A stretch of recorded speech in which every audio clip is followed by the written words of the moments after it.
ಪರಿಶಿಷ್ಟ ಜಾತಿಗಳ ಒಳ ಮೀಸಲಾತಿ ವರ್ಗೀಕರಣವನ್ನು ಬೆಳಗಾವಿ ಅಧಿವೇಶನದಲ್ಲಿ ಕರ್ನಾಟಕ ಅನುಸೂಚಿತ ಜಾತಿಗಳ ಉಪವರ್ಗೀಕರಣ ಮಸೂದೆಗೆ ವಿಧಾನಸಭೆಯಲ್ಲಿ ಅಂಗೀಕಾರ ಮಾಡಿರುವುದು ಸ್ವಾಗತ ಎಂದು ಕರ್ನಾಟಕ ದಲಿತ ಸಂಘರ್ಷ ಸಮಿತಿ ರಾಜ್ಯ ಸಂಚಾಲಕ ಡಾಕ್ಟರ್ ಆರ್ ಮೋಹನ್ ರಾಜ್ ಅವರು ಹೇಳಿದರು. ಅವರಿಂದು ನಗರದ ಸುದ್ದಿಗಾರರೊಂದಿಗೆ ಮಾತನಾಡುತ್ತಾ, ಕರ್ನಾಟಕ ರಾಜ್ಯದಲ್ಲಿ ಶೇಕಡಾ 17ರಷ್ಟು ಮೀಸಲಾತಿಯಲ್ಲಿ 665 ಎಬಿಸಿ ಮಾಡಲಾಗಿದ್ದು, ಸಿ ಗುಂಪಿನಲ್ಲಿ ಅಲೆಮಾರಿ ಸಮುದಾಯಗಳಿಗೆ ನ್ಯಾಯವನ್ನು ಒದಗಿಸಿಕೊಡುವ ಪ್ರಯತ್ನವನ್ನು ಸರ್ಕಾರ ಮಾಡಿದೆ. ಯಾವುದೇ ಕಾರಣಕ್ಕೂ ಸರ್ಕಾರ ಸಾಮಾಜಿಕ ನ್ಯಾಯವನ್ನು ತಡೆಹಿಡಿಯಬಾರದು ಹಾಗೂ ವಂಚಿತ ಸಮುದಾಯಗಳಿಗೆ ನ್ಯಾಯ ಒದಗಿಸುವುದು ಸರ್ಕಾರದ ಆದ್ಯ ಕರ್ತವ್ಯವಾಗಬೇಕು. ಈ ನಿಟ್ಟಿನಲ್ಲಿ ಬೆಳಗಾವಿ ಅಧಿವೇಶನದಲ್ಲಿ ಅಂಗೀಕರಿಸಿದ ಮಸೂದೆಯನ್ನು ಬೆಂಬಲಿಸಿದರು.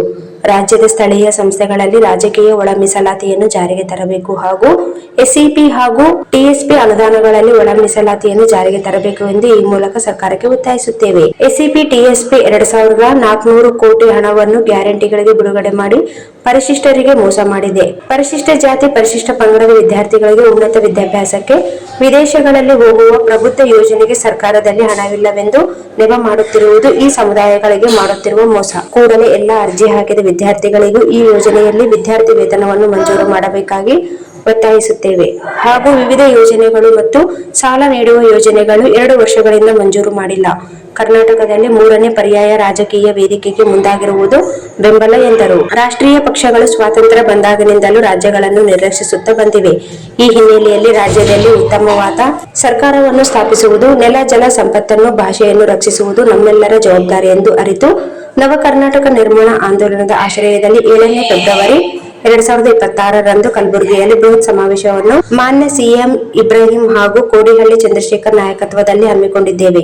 ಕಳೆದ 1 ವರ್ಷದಿಂದ ಜನತಾ ಪ್ರಣಾಳಿಕೆಯನ್ನು ನಾಡಿನ ಪ್ರತಿ ಜಿಲ್ಲೆಯಲ್ಲೂ ಜನರ ನಡುವೆ ಚರ್ಚೆಗಳಿಗೆ ಬಿಡಲಾಯಿತು. ಈ ಸಂದರ್ಭದಲ್ಲಿ ವಿಶ್ವನಾಥ್ ಪಟ್ಟಿ ಸೇರಿದಂತೆ ಅನೇಕರು ಉಪಸ್ಥಿತರಿದ್ದರು.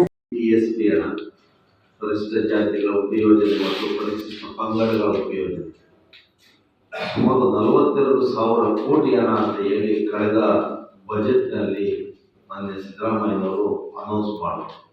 ನಮ್ಮ ದುರಂತ ಏನು ಅಂತ ಹೇಳಿದ್ರೆ ಎಸ್ಸಿಪಿ ಮತ್ತು ಟಿಎಸ್ಪಿ ಸಾಕಷ್ಟು ಹಣವನ್ನು ಗ್ಯಾರಂಟಿ ಯೋಜನೆಗಳಿಗೆ ತೆಗೆದುಕೊಂಡು ಈ ಸಮುದಾಯಗಳಿಗೆ ಮೋಸ ಮಾಡಿದ್ದಾರೆ, ವಂಚನೆ ಮಾಡಿದ್ದಾರೆ. ಸುಮಾರು 2013ರಿಂದ ಇಲ್ಲಿವರೆಗೂ 1 ಲಕ್ಷ ಕೋಟಿಗೂ ಹೆಚ್ಚು ಈ 1.5 ವರ್ಷದಲ್ಲಿ ಸಿದ್ದರಾಮಯ್ಯನವರು 42,000 ಕೋಟಿಯಷ್ಟು ಹಣವನ್ನು SC/ST TSP ಹಣವನ್ನು ಗ್ಯಾರಂಟಿಗಳಿಗೆ ತೆಗೆದುಕೊಂಡಿದ್ದಾರೆ. ಇದು ಆನ್ ರೆಕಾರ್ಡು.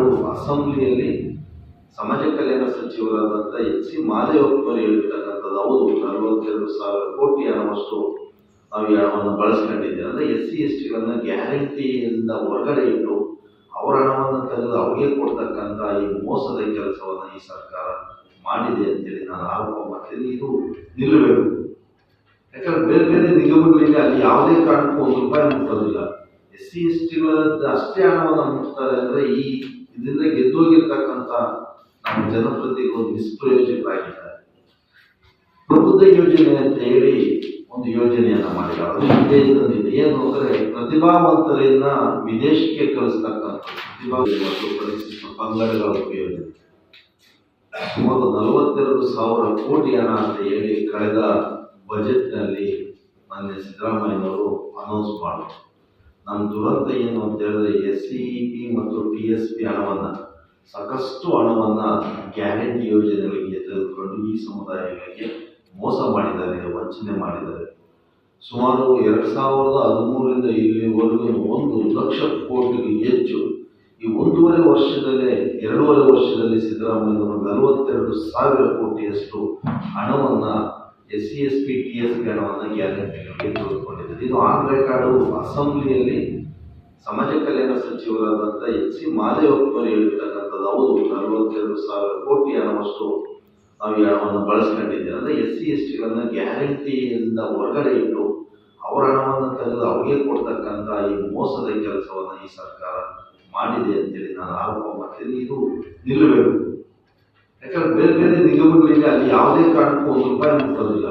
SC/STಗಳ ಅಷ್ಟೇ ಹಣವನ್ನು ಮುಟ್ತಾರೆ ಅಂದರೆ ಇದರಿಂದ ಗೆದ್ದೋಗಿರ್ತಕ್ಕಂಥ ನಮ್ಮ ಜನಪ್ರತಿನಿಧಿಗಳು ನಿಷ್ಪ್ರಯೋಜಕರಾಗಿದ್ದಾರೆ.